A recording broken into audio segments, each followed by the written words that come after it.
Le nouveau code des douanes de l'Union des Comores dont il est question aujourd'hui a été élaboré par un comité de révision composé des agents de douane et des experts internationaux. Il s'agit d'harmoniser la réglementation douanière avec celle du COMESA, marché commun de l'Afrique orientale et australe. Ce code vise essentiellement à offrir aux opérateurs économiques un cadre juridique stable et sécurisé. En effet, l'ordonnance de 1992, précédemment en vigueur, était vieillissante. Elle ne répondait plus aux défis de la libéralisation des échanges. Elle inscrivait davantage la douane dans un rôle de régulateur plutôt que de facilitateur. Cette réforme a essentiellement eu comme objet, ou bien pour objet, de transformer notre administration en une douane moderne à l'écoute des opérateurs. Ainsi, deux grands axes de réforme ont été retenus. En premier lieu, il s'agit d'harmoniser notre réglementation douanière avec celle du marché commun de l'Afrique orientale et australe, connu sous l'acronyme de COMESA, dans la mesure où l'Union des Comores est signataire de la zone de libre-échange du COMESA depuis 2006. Cette harmonisation vise à définir un cadre législatif cohérent entre les États membres. Les autres pays francophones de la sous-région ont déjà accompli ce travail, à savoir le Rwanda en 2006, le Burundi en 2007, la République démocratique du Congo en 2010, Djibouti en 2011 et récemment Madagascar en 2014. L'Union des Comores a désormais rejoint le rang. L'ambition est que l'ensemble de ces pays évolue à plus long terme vers une plus grande intégration et notamment vers une union douanière.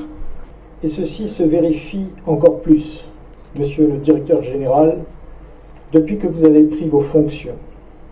Les recettes douanières ont enfin retrouvé les niveaux records de l'année 2014 et les dépassent.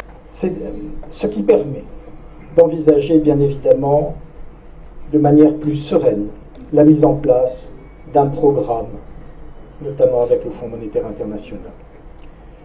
Le Code des douanes, précédemment en vigueur, était, comme vous l'avez souligné, Monsieur le Directeur Général, daté. Il datait de 1992 et il devenait impératif de le mettre aux normes régionales et mondiales. La douane comorienne a mis en place des dispositifs d'information et de sensibilisation.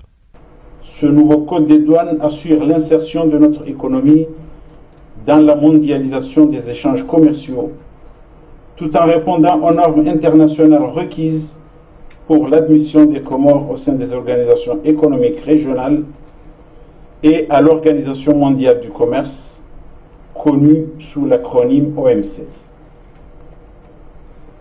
Ce nouveau dispositif juridique vient de voir le jour à point nommé, en harmonie avec la grande volonté politique pour les grandes ambitions économiques que le gouvernement de l'Union des Comores est animé depuis sa prise de fonction sous l'égide de son Excellence le Président Azali Assoumani. La mise en œuvre de cet outil juridique exige une réelle conversion des mentalités en vue de se conformer aux nouvelles approches vis-à-vis des opérateurs économiques, comme à l'égard des traitements appropriés des marchandises franchissant la frontière.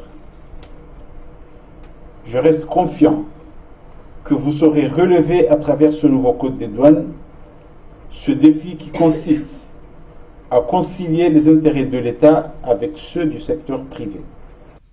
La réforme du code s'inscrit dans le processus d'adhésion de l'Union des Comores à l'Organisation mondiale du commerce, OMC.